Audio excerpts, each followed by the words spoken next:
رب اشرح لی صدری ویسر لی امری واحلل عقدۃ من لسانی یفقہوا قولی۔ الحمدللہ الحمد لولیہ والصلاۃ علی نبیہ وعلی آلہ واصحابہ المتأدبین بآدابہ اجمعین۔ اما بعد فاعوذ باللہ من الشیطان الرجیم، بسم اللہ الرحمن الرحیم۔ عن ابی الدرداء قال مر النبی صلی اللہ علیہ وسلم الى بیت عامر الانصاری وکان یعلم وقائع ولادتہ صلی اللہ علیہ وسلم لأبنائه وعشيرته فيقول هذا اليوم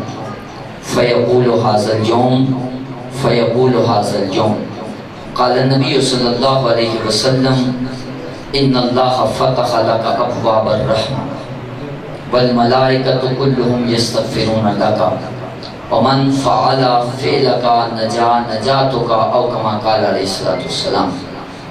آمنت بالله صدق الله مولانا العظيم ان اللہ وملائکتہ یصلون علی النبی یا ایہا الذین آمنوا صلوا علیہ وسلموا تسلیما۔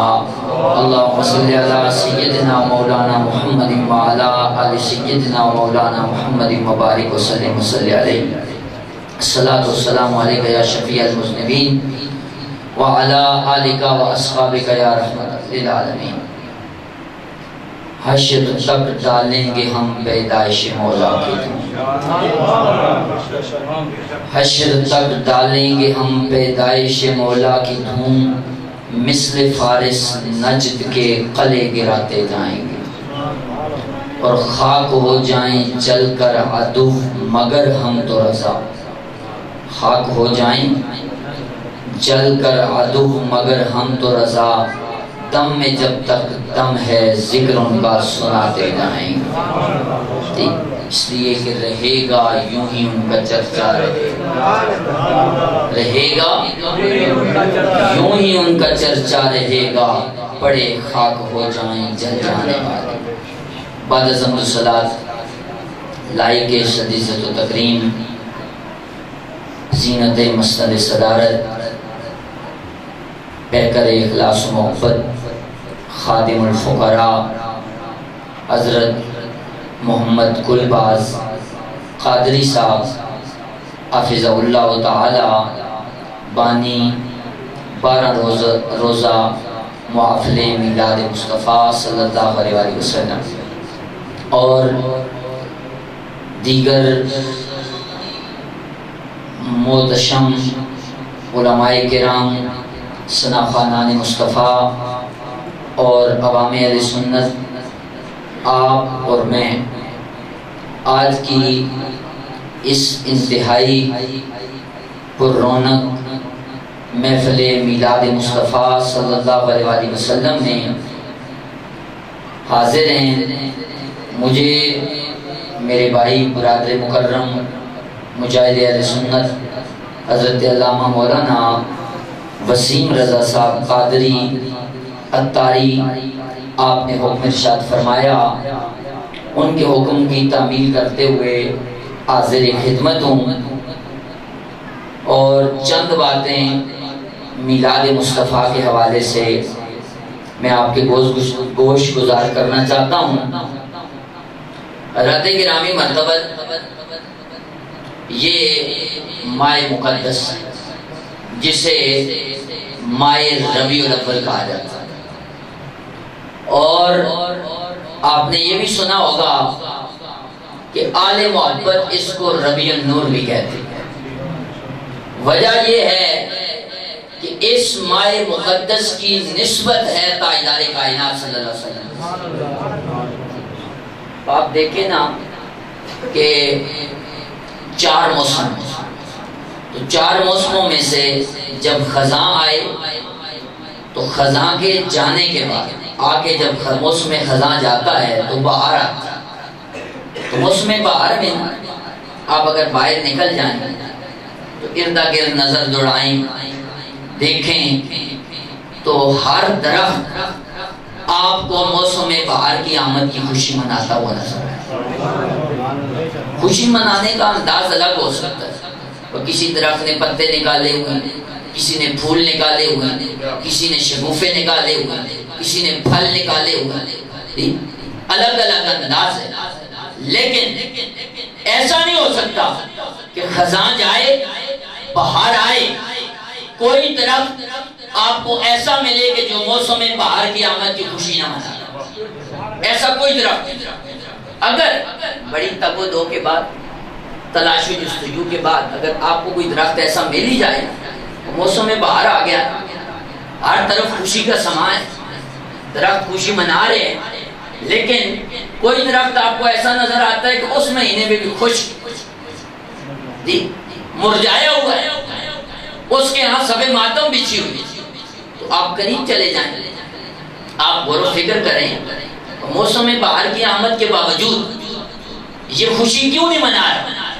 تو آپ جب نا اس پہ تھوڑی سی توجہ دیں گے تو اس نتیجے پہ پہنچیں گے کہ یہ موسم بہار کی آمد کے باوجود خوشی اس لیے نہیں منا رہا کہ اس کا تعلق زمین سے ٹوٹ چکا، اس کا تعلق زمین سے ٹوٹ چکا، اس کی جڑیں کھوکھلی ہو چکی، اسے جو زمین سے فیض مل رہا تھا وہ فیض ملنا بند ہو گیا۔ یہی مثال ہے اس مسلمان کی، اس تاجدار کائنات کے غلام کی، کلمہ گو کی، کہ 11 مہینے گزر جائیں، یہ جس حال میں بھی ہو، تنگ دست ہے، مفلس ہے، پریشان ہے، جب ماہ ربیع الاول آتا ہے نا تو ہر مسلمان کا چہرہ کھل جاتا ہے۔ پوچھو وجہ کیا ہے؟ یہ مہنگائی، یہ کمر توڑ مہنگائی، ہر بندہ پریشان ہے، تم اسماء مقدس میں اتنے خوش ہوئے پھرتے ہو، وجہ کیا ہے؟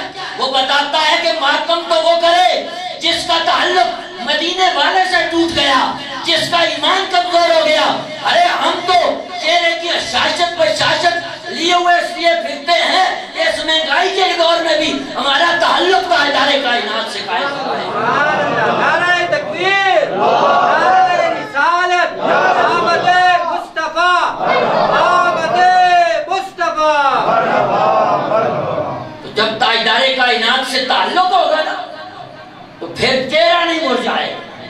یہ محفل ہے، لیکن محفل میں فرق ہوتا ہے۔ ہو سکتا ہے فوتگی کی محفل کوئی کی ہو، 40ویں کی ہو، نہیں، یہ محفل فوتگی کی نہیں ہے، کل کی نہیں ہے، 40ویں کی نہیں ہے، میلاد کی محفل ہے۔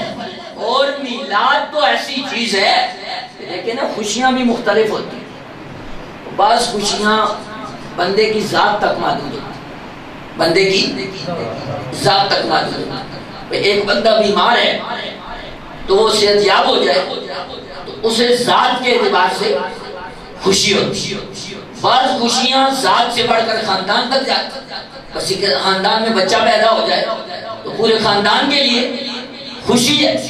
بعض خوشیاں خاندان سے بھی بڑھ کر محلے تک جاتی ہیں، تو کسی محلے میں بجلی نہیں تھی تو بجلی لگ گئی، گیس نہیں تو گیس لگ گئی، جی تو یہ خوشی کا موقع۔ بعض خوشیاں محلے سے بھی بڑھ کر شہر، پھر یوں ہی صوبے تک چلی جاتی ہیں، اور بعض خوشیاں صوبے سے بھی بڑھ کر ملک تک جاتی ہیں۔ جس دن مملکت خداداد پاکستان، یہ ملک ہمارے اکابر کی کوششوں سے بنا تو یہ پورے ملک کے لیے خوشی ہے۔ ہر خوشی کی کوئی نہ کوئی ابتدا ہے اور کوئی نہ کوئی انتہا ہے، لیکن کائنات میں ایک خوشی ایسی بھی ہے کہ اس جیسی کوئی خوشی نہیں، اس جیسی کوئی خوشی نہیں، یعنی نہ تو وہ ذات تک محدود ہے، نہ خاندان تک محدود ہے، نہ محلے اور شہر تک محدود ہے، نہ صوبے تک محدود ہے، نہ ہی کسی ملک تک محدود ہے، بلکہ وہ خوشی کائنات کا ہر فرد اور ہر ذرہ رب کی ہر مخلوق مناتی ہے۔ اور وہ خوشی کون سی ہے؟ تاجدار کائنات کی دنیا میں تشریف لانے کی حضور کی آمد کی خوشی۔ میرے آقا جب آئے تو ہر چیز خوشی منائی، ہر چیز خوشی منائی۔ آپ دیکھیں، پڑھیں یہ تو نا ابتدائی جو ہمارے اکابر نے سیرت پہ کتب لکھی، علامہ عبد المصطفیٰ اعظمی رحمہ اللہ تعالی ہمارے استاد گرامی ہیں، ان کی کتاب سیرت مصطفیٰ ہے، وہ پڑھیں۔ یا علامہ نور بخش توکلی رحمہ اللہ کی سیرت رسول عربی پڑھیں۔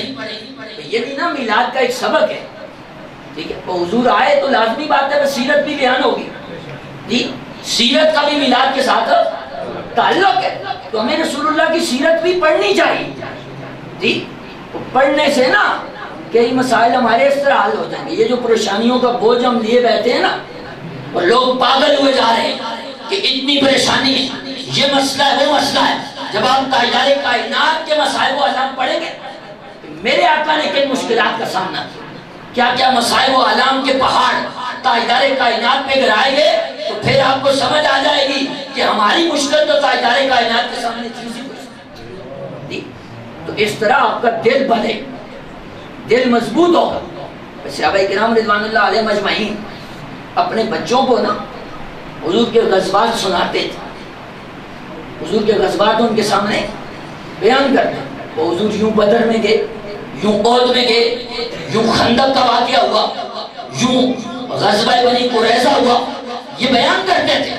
وجہ تاکہ بچوں کی تربیت ہو جائے، کل جنگ میں لڑنا پڑے اور کسی غزوے میں جانا پڑے تو بچے پیچھے نہ ہٹیں، انہیں پتہ چلے کہ ہمارے آباء و اجداد کی یہی تاریخ۔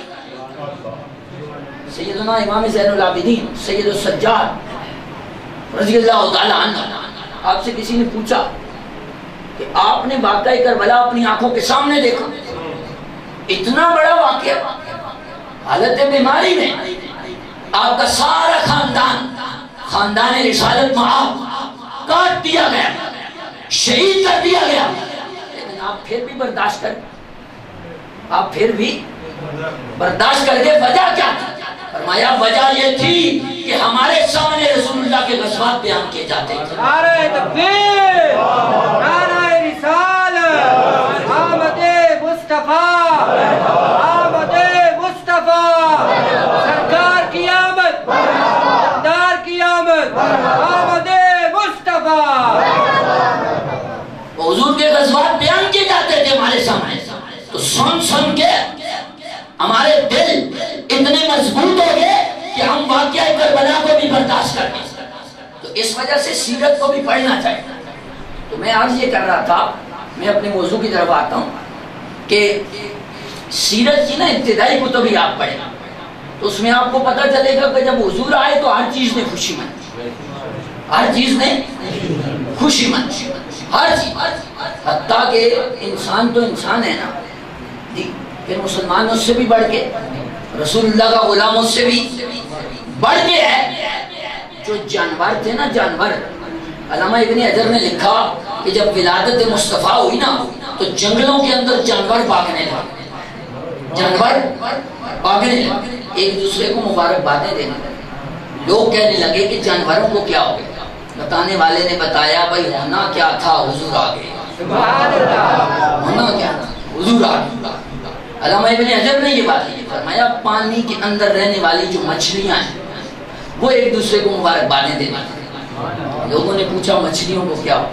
بتانے والوں نے بتایا ہونا کیا تھا، حضور وہ آتش کدہ ایران جو صدیوں سے جل رہا تھا، ولادت مصطفیٰ ہوئی، بچ گیا۔ صبح کو آتش پرست آئے، کہنے لگے تیل مہنگا ہو گیا، 332 پہ چلا گیا یا 36 پہ چلا گیا؟ تو بتانے والوں نے بتایا وہ نہیں، اس کا تعلق تیل کے مہنگا ہونے سے نہیں ہے۔ رات کو تاجدار کائنات تشریف لا چکے، حضور آگے، ہر چیز خوشی منا رہی۔ خوراک کے بارے میں علامہ شیخ محقق شیخ عبدالحق مقدس دہلوی نے لکھا، فرمایا بھائی پانی ویسے نیچے ہی بہتا ہے، نیچے کی طرف، یہی ہے پانی کی خصلت، ہی عادت ہی ہے کہ پانی نیچے کی طرف بہتا ہے۔ جس رات ولادت مصطفیٰ ہوئی نا، صبح اٹھ کے لوگوں نے دیکھا تو پانی اوپر کو بہتا، پانی اوپر کو بہتا۔ لوگ باگے نجومیوں کے پاس، پوچھا نجومیوں سے کہ یہ کیا ہو گیا؟ نجومی میں نے کہا ہونا کیا تھا، حضور آ گئے، حضور۔ تو میں اس پہ نا ہر چیز مچل رہی، ہر چیز مچل رہی، یہ سیرت کی کتب سے بیان کر رہا ہوں، یہ نہیں میں کوئی کہانی قصہ اور تمہید میں ہی میری تقریر ہو رہی ہے۔ وہ حضور آئے تو ہر چیز میں خوشی منائی، حتیٰ کہ کعبۃ اللہ، جس کو آج بہت مسئلہ ہوتا ہے نا میلاد سے، جی تو اس کے لیے کہتا ہوں بھائی یہ کعبۃ اللہ ہے، جی تو آپ کو پتہ ہے نا کعبۃ اللہ کی طرف رخ کر کے بندہ نماز نہ پڑھے تو باقی ساری چیزیں بھی پائی جائیں، استقبال قبلہ کی شرط نہ ہو تو نماز ہوتی ہے؟ نہیں ہوتی ہے، اور قبلے کی طرف رخ ہوگا تو نماز ہوگی، لیکن اگرچہ قبلے کی عظمت اور شان بھی تو حضور کی وجہ سے ہے، جی ہمارا تو یہی موقع ہے، اس لیے کہ اگر وہ قبلہ ہے تو مصطفیٰ قبلے کا بھی قبلہ۔ فاضل بریلوی نے فرمایا نا جی آجیو آؤ شہنشاہ کا روزہ دیکھو، کعبہ تو دیکھ چکے، اب کعبے کا کعبہ دیکھ۔ یہ کچھ صرف شعر نہیں ہے، امام احمد رضا بریلوی کا شعر فتویٰ ہوتا ہے، فتویٰ قرآن و حدیث کا نچوڑ ہوتا ہے۔ اس کو دیکھو سیرت حلبیہ کی روشنی میں کہ جب مکہ فتح ہوتا ہے تاجدار کائنات نوازنے لگتے ہیں، جناب بلال کو بلاتے ہیں، فرمایا بلال اذان کا وقت ہو گیا، کعبے کی چھت پہ چڑھ جاؤ اذان دو۔ جناب بلال کعبے کی چھت پہ چڑھ کے کھڑے ہو جاتے، میرے آقا فرماتے بلال اذان دو۔ بلال عرض کرتے ہیں یا رسول اللہ اذان کیسے دوں، اذان تو میں دیتا رہا، میں مؤذن ہوں، لیکن سفر میں حضر میں مدینہ طیبہ میں جہاں بھی ہوتا تھا میں رخ کعبہ کی طرف کرتا تھا۔ ابھی میں حیران اور پشیمان ہوں کہ آج کعبے کی چھت پہ کھڑا ہو گیا، رخ کدھر کروں؟ صاحب سیرت حلبیہ علی بن برہان الدین حلبی فرماتے ہیں کہ تاجدار کائنات نے فرمایا بلال سوچتے کیا ہو، میں مصطفیٰ جو تمہارے سامنے ہوں، رخ میری طرف کرو اور آزان دے رکھو۔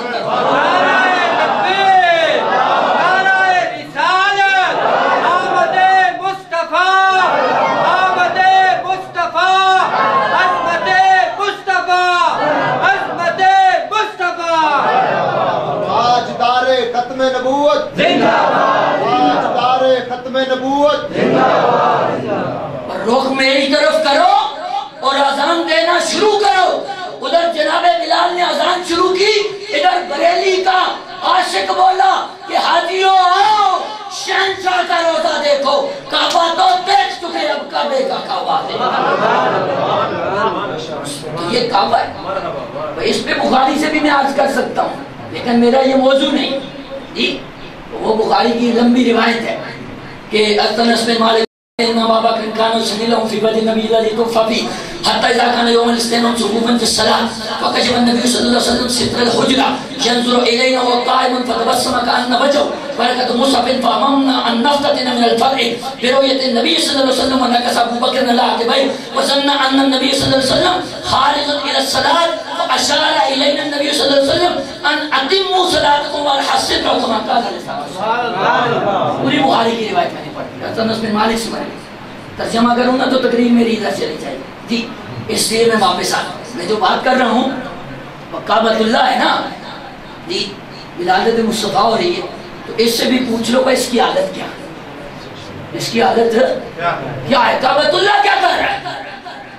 امام جلال الدین سیوطی رحمۃ اللہ علیہ خصائص کبریٰ میں فرماتے ہیں کہ جب ولادت مصطفیٰ ہوئی نا تو تزلزلت الکعبہ، تزلزلت الکعبہ تو لم تسکن ثلاثت ایام ولیالیہن، کہ کعبۃ اللہ ولادت مصطفیٰ کی خوشی میں جھومنے لگا۔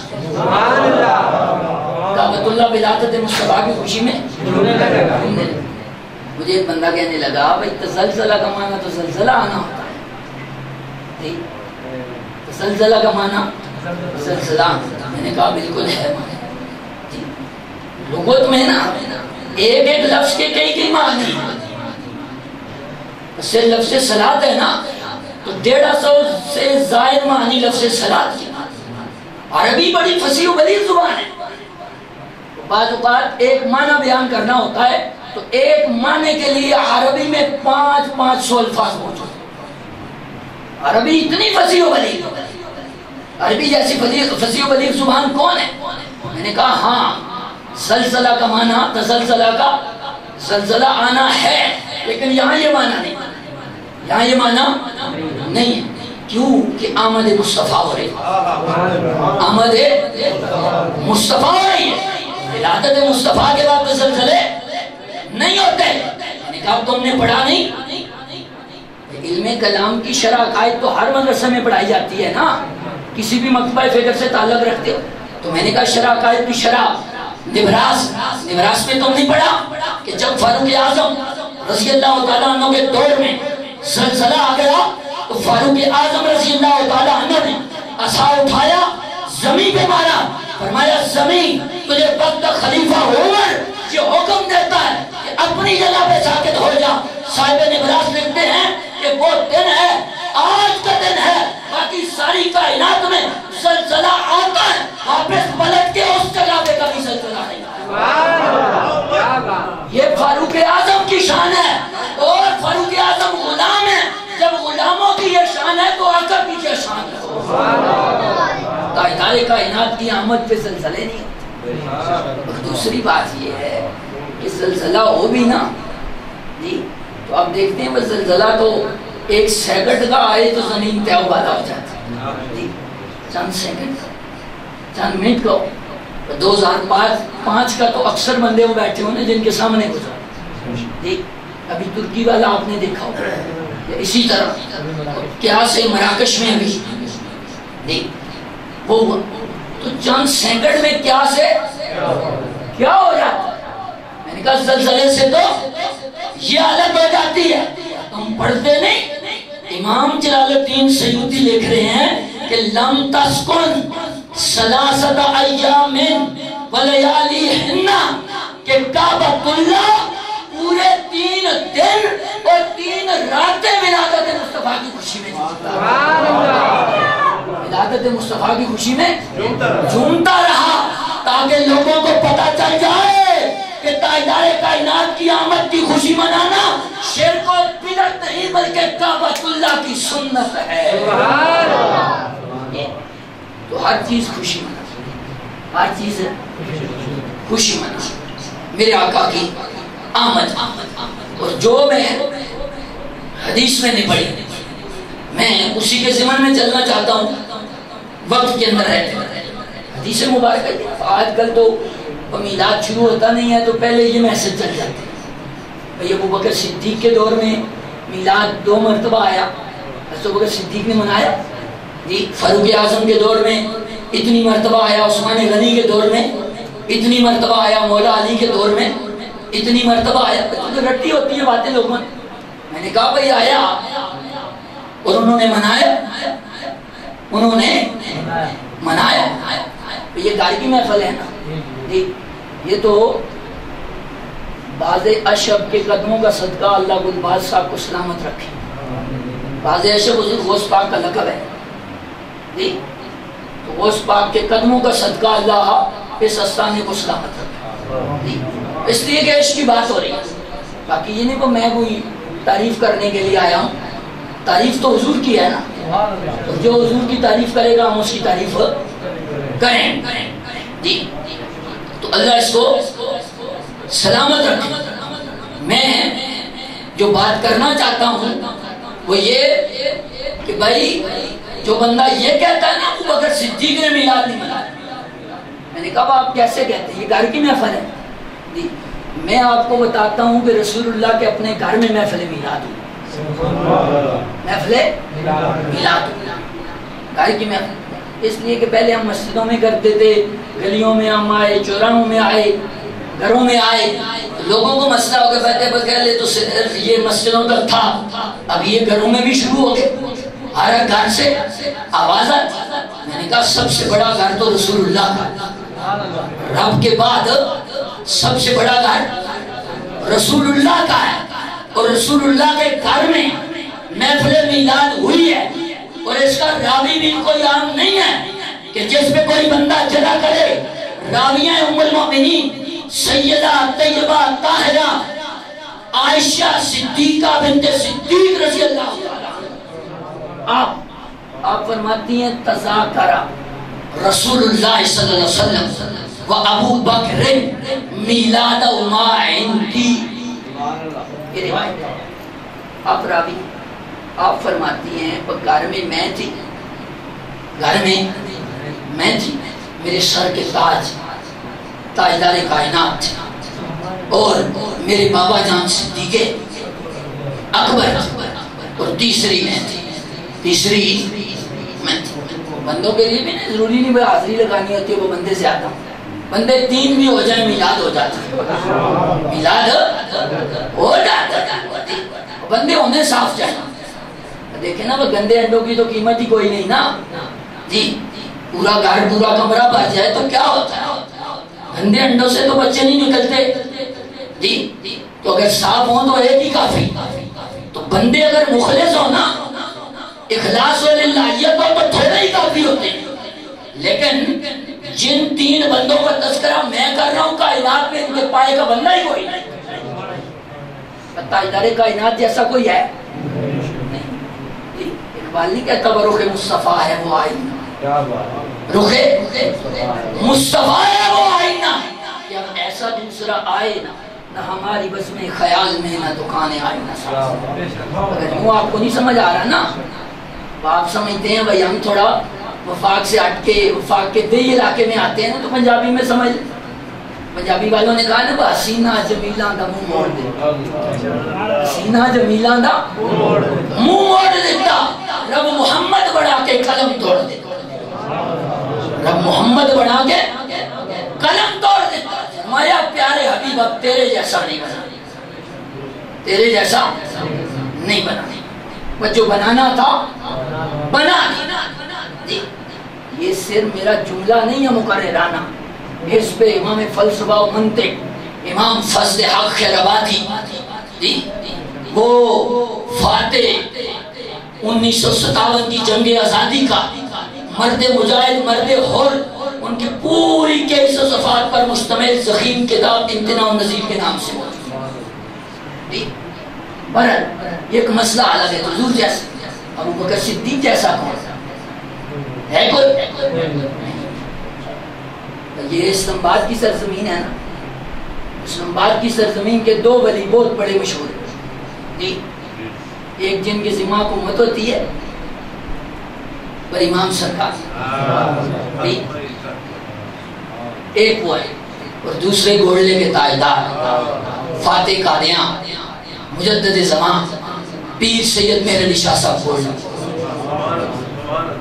پیر مہر علی شاہ صاحب گولڈوی رضی اللہ تعالیٰ عنہ نے اپنی کتاب تصفیہ ما بین سنی و شیعہ اس کے صفحہ نمبر 19 پہ یہ بات لکھی ہے. آپ فرماتے ہیں کہ حضرت ابو بکر بن عیاش رضی اللہ تعالیٰ عنہ یہ فرماتے تھے کہ اللہ تعالیٰ نے انبیاء اور رسول کے بعد ابو بکر صدیق سے افضل کوئی شخص پیدا ہی نہیں فرمایا. انبیاء اور رسول کے بعد ابو بکر صدیق سے افضل کوئی شخص پیدا ہی نہیں. ان جیسا کون؟ سیدہ عائشہ امت کی سب سے پہلی مجتہدہ مفسرہ جی. ان سے بڑا عورتوں میں کوئی عالم نہیں. صحابہ بھی فرماتے ہیں ہمیں بھی جس مسئلے کا پتہ نہ ہوتا ہم جا کے ام المومنین سیدہ عائشہ سے امام ابو الحسن امام ابو موسیٰ اشعری رضی اللہ تعالیٰ عنہ وہ فرماتے ہیں میں نے تو کئی مسئلے سیدہ عائشہ سے. تو ان 3 بندوں جیسا تو ہے ہی کوئی جی. ام المومنین فرماتی ہے گھر میں تھی، حضور تھے اور ابو بکر صدیق، ہم 3 ہی بندے. فرماتی تذاکر رسول اللہ صلی اللہ علیہ وسلم و ابو بکر. فرماتی پہلے حضور نے اپنا میلاد بیان. میلاد و ماں کے الفاظ ہیں جی، کھینچ تان کے بھی میں الفاظ نہیں لا رہا. ام المومنین فرماتی حضور نے اپنا میلاد بیان کیا. حضرت ابو بکر صدیق نے اور میں نے سنا. پتا کیا چلا کہ میلاد بیان کرنا تاجدار کائنات کی سنت ہے، اور صدیق سبحان اللہ۔ ام المؤمنین فرماتی ہیں حضور جب بیان فرما چکے اب جناب ابو بکر کو اشارہ فرمایا ابو بکر تم بیان کر، ابو بکر تم بیان کر، اس لیے کہ بندے یہی نہ سمجھتے رہے نا وہ بیان کرنا حضور کی سنت، ہماری سنت سننا ہی ہے، ہم بیان نہیں کریں۔ فرمایا ابو بکر تم بھی بیان کریں۔ پھر سیدنا ابو بکر صدیق نے رسول اللہ کا میلاد بیان کیا، تاجدار کائنات نے سنا تاکہ لوگوں کو پتہ چل جائے کہ تاجدار کائنات کا میلاد سننا بھی خود تاجدار کائنات کی سنت ہے، اور بیان کرنا جس طرح خود تاجدار کائنات کی سنت ہے اسی طرح صحابہ کے امام سیدنا صدیق اکبر کی سبحان اللہ۔ صحابہ میلاد کرنا، اور پھر ابو بکر صدیق جیسا میلاد کون کر سکتا؟ کوئی نہیں کر سکتا۔ شیخ عابد سندھی رئیس علماء مدینہ منورہ، ان کی کتاب ہے الرسائل الخمس، صفحہ نمبر 275 اور 76 وہ یہ نقل فرماتے ہیں وَيَوْمُ مَوْلِدِهِ، یہ بات سننے کے قابل ہے، خصوصی طور پہ ان بندوں کے لیے جو یہ سمجھتے ہیں یہ فضول خرچی، یہ فضول خرچی ہے نا جی، لوگوں کو تو لگتی ہوگی میں تو وہ اترا تو دل خوش ہو گیا چراغاں دے جی، اس وجہ سے وہ ہو سکتا ہے کسی کے بیٹے کی شادی ہو تو اتنا چراغاں نہ ہو، اور ہوتا بھی ایسے وہ لوگ کرتے ہیں لیکن صرف اپنے گھروں میں، پوری گلی سجائی گئی تاکہ پتا چلے کہ یہ اس خوشی کا تعلق صرف بندے خاندان صوبے ملک تک نہیں ہے، یہ وہ خوشی ہے کہ جو کائنات کا ذرہ ذرہ یہ وہ خوشی ہے۔ تو اس وجہ سے فضول خرچی نے، جو فضول خرچی کا مشورہ دینے والا ہے وہ یہ سنیں۔ حضرت ابو بکر صدیق رضی اللہ تعالیٰ عنہ کو متعلق شیخ عابد سندھی فرماتے ہیں یوم مولدہ صلی اللہ علیہ وسلم ذبح ابو بکر صدیق رضی اللہ تعالیٰ عنہ مئۃ ناقۃ وتصدق بہا، فرمایا سیدنا صدیق اکبر رضی اللہ تعالیٰ عنہ کا یہ معمول تھا کہ جب بھی 12 ربیع الاول کا دن آتا، رسول اللہ کے میلاد کا دن آتا، حضرت سیدنا ابو بکر صدیق رضی اللہ تعالیٰ عنہ 100 اونٹ ذبح کرتے اور ذبح کر کے ولادت مصطفیٰ کی خوشی میں تقسیم فرماتے۔ نعرہ تکبیر، نعرہ رسالت، آمد مصطفیٰ، آمد مصطفیٰ۔ سمجھ آ رہی ہے نا آپ کو؟ ایسی بات نہ میں کرنے کا عادی ہوں اور نہ کرتا ہوں، اس وجہ سے کہ یہ 3 کیمرے تو میرے سامنے لگے جی، اور دور سے تو میں آیا نہیں، یہ بالکل پاس روڈ کراس کریں تو یہاں پہ ہوتا ہوں میں جی، کہ دور سے آیا ہوں، یہاں جو پھڑ مارنی ہے پھڑ مار کے چلے جائیں گے، پوچھے گا کوئی نہیں، ایسا نہیں ہے۔ جو بات کریں گے دلیل کے ساتھ کریں گے، اس وجہ سے کہ گالی دینا ہمارا مذہب نہیں ہے، لیکن دلیل دینا ہمارا حق ہے، دلیل دینا ہمارا حق ہے۔ کتاب سے لے رہے ہیں الرسائل الخمس، مدینہ منورہ کے علماء کے رئیس قاضی شیخ الحدیث وہ فرماتے ہیں کہ ابو بکر صدیق ہر 12 ربیع الاول کو 100 اونٹ ذبح کر کے ولادت مصطفیٰ کی خوشی میں تقسیم فرماتے ہیں۔ ابو بکر صدیق کو نہیں پتا تھا بھائی 100 اونٹ کتنے کے بنتے، ابھی موجودہ دور ہو تو 1 کروڑ سے تو اوپر کے ہے نا، 1 کروڑ کا تو کب سے کہتا آ رہا ہوں، ابھی تو 2 کروڑ کو کراس کر رہا ہے جی، اور پتہ نہیں کہاں جائے گا، لیکن یہ ہمارا مسئلہ نہیں ہے۔ چونکہ اس طرح کی بات کریں تو لوگ کہتے ہیں بھئی یہ بیچ میں سیاست آگے بڑھ مقتدے جائیں، ہم بھی آپ کے ساتھ ہیں، ٹھیک ہے، آپ چلتے جائیں ہم آپ کے ساتھ ہیں، ٹھیک ہے، گھبرانا نہیں ہے، بالکل دل مضبوط کر کے آپ چلتے جائیں، ہم آپ کے ساتھ ہیں۔ برحال یہ ایک الگ مسئلہ، یہ پورے ملک کا مسئلہ ہے، یہ صرف میرا مسئلہ نہیں ہے، صرف آپ کا مسئلہ نہیں۔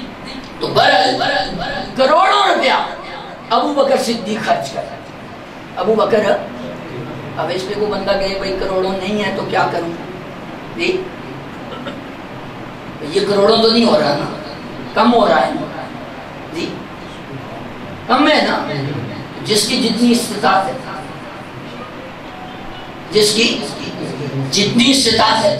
اور رسائل الخمس میں بالکل صاف حضرت ابوبکر صدیق رضی اللہ تعالیٰ عنہ کی یہ روایت نقل کرنے کے بعد نا شیخ عابد سندھی فرماتے ہیں وتصدق ابو ہریرہ رضی اللہ تعالیٰ عنہ فی ذالک بثلاثۃ اقراص من شعیر، کہ جب 12 ربیع الاول کا دن آتا حضرت ابو ہریرہ جو کہ 3 روٹیاں پکاتے اور پکا کے رسول اللہ کی ولادت کی خوشی میں تقسیم. آپ اور کچھ نہیں کر سکتے، یہ تو کر سکتے ہیں. وہ 12 ربیع الاول کو ٹافیوں کا پیکٹ لے کے گلی پہ کھڑے ہوتے ہیں. کون ہے؟ جو بچہ آئے اسے دیتے، اسے دیتے جائیں. پوچھے بھائی چاچو کیا ہوا، اسے بتاؤ تاجدار کائنات کی ولادت ہوئی، حضور آئے، ولادت مصطفیٰ کا دن ہے. عیسائی آج بھی مناتے ہیں، ان کا تو نظریہ ہی غلط ہے جناب عیسیٰ کے بارے میں، لیکن ان کا بچہ جانتا ہے. لاشعور رکھا، علم سے دور رکھا تو آپ نہیں تو بڑوں کا بھی یہ کام ہے کہ اگر 100-200 روپے 300-500 کہاں کا خرچ ہو جاتے ہیں. ارے آپ 12 ربیع الاول کو اتنا تو کریں، جلوس آ رہا ہے نہیں بھی ہے تو ٹافیوں کا پیکٹ لے کے کھڑے ہو جائیں اور بچوں میں تقسیم کریں تاکہ بچوں کے اندر یہ شعور آئے کہ 12 ربیع الاول کو وہ آیا جس کی وجہ سے ساری کائنات بنائی. جتنا آپ کر سکتے وہی کر. یہ روٹیاں ہیں نا، وہ روٹی کی سنت عمل کرنا چاہتا ہے تو وہ ایسا کر لے، وہ میٹھی روٹی بنا لے. گاؤں میں ہوتا ہے نا، دلہن نہیں جاتی تو پھر واپس آتی ہے ساتویں سے واپس، تو اس کو وہ میٹھی روٹیاں ہماری طرف بنا کے دیتے ہیں، پتہ نہیں اس طرف کیا رواج ہے جی، تو میٹھی روٹیاں ہی بنا کے تقسیم کر جی. اس وجہ سے وہ دلہن کا جانا آنا یہ خوشی کی بات، نکاح ہونا شادی ہونا خوشی کی بات ہے، لیکن اس سے بڑھ کر خوشی ہے آمنہ کے لال کے تشریف لانے کی، آمنہ کے لال کے تشریف لانے کی. اب 1-2 باتیں میں شعر پہ کہنا چاہتا ہوں. جو میں نے نا یہ پڑھا تھا کہ حشر تک ڈالیں گے ہم پیدائش مولا کی جی. باقی جلوس پہ چند باتیں کرنی تھی لیکن وہ انشاءاللہ وسیم صاحب کے پاس کریں گے. 12 ربیع الاول کو ان کے پاس جلوس کو پہ کریں گے. ابھی یہ بھی ضمناً آپ یہ سمجھ لیں وہ جلوس جی. وہ جلوس میں کیا ہوتا ہے؟ بندے ہوتے ہیں نا، چل رہے ہوتے ہیں، جھنڈے اٹھائے ہوتے ہیں، نعرے لگا رہے ہوتے ہیں. تو یہ ہے میلاد. میرے آقا کے آمد اور ولادت و شہادت کی جو خوشی ہے، اس کا جشن کوئی عام بندہ نہیں کہہ رہا، فاضل بریلوی کہہ رہے جی.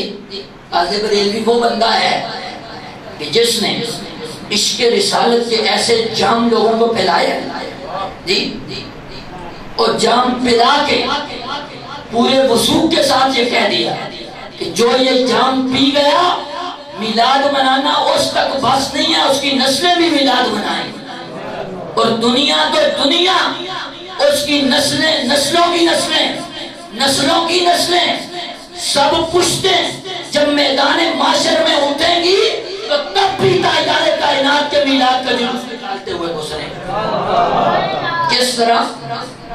یہ جامع ترمذی کی روایت. حضور فرماتے ہیں قیامت کے دن جب میں مصطفیٰ